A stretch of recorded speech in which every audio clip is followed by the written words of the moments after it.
বান্দরবানে বৃহস্পতিবার ২৮শে সেপ্টেম্বর সকালে গাউসিয়া কমিটি বাংলাদেশ বান্দরবান পার্বত্য জেলার আয়োজনে কেন্দ্রীয় ঈদগাহ ময়দান হতে বিশাল যশনে জুলুস বের করা হয়। র্যালিটি শহরের প্রধান সড়কগুলি প্রদক্ষিণ করে পৌরসভার খানকায়ে কাদিরিয়া তৈয়বিয়া অডিটোরিয়ামে এসে সমাপ্ত হয়। এরপর ইসলামিক নাথ জলসার পর মিলাদ কিয়াম দোয়া মোনাজাতের মাধ্যমে শেষ হয় আনুষ্ঠানিকতা।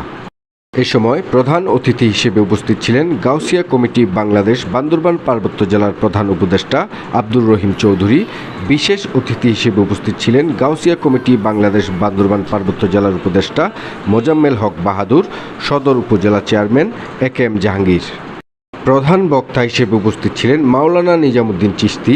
এছাড়াও উপস্থিত ছিলেন আব্দুল করিম, ডিআইও 1 বান্দরবান সদর থানার ভারপ্রাপ্ত কর্মকর্তা ওসি মোহাম্মদ শহীদুল ইসলাম, ইসলামিক ফাউন্ডেশনের সচিব মোহাম্মদ জাহাঙ্গীর আলম, জুলফিকার আলী জুলু, হারুনুর রশিদ, বিশেষ বক্তা ফয়জুল্লাহ কাদিরি, মোস্তাফিজুর রহমান কাদিরি, মোহাম্মদ ইসাক, ৪ নং ওয়ার্ড কাউন্সিলর মোহাম্মদ ওমর ফারুক। এছাড়া সঞ্চালনায় ছিলেন মাওলানা আবু তালেব মঈনী। সভাপতিত্ব করেন গাউসিয়া কমিটি বাংলাদেশ বান্দরবান পার্বত্য জেলার সভাপতি আসহাবউদ্দিন।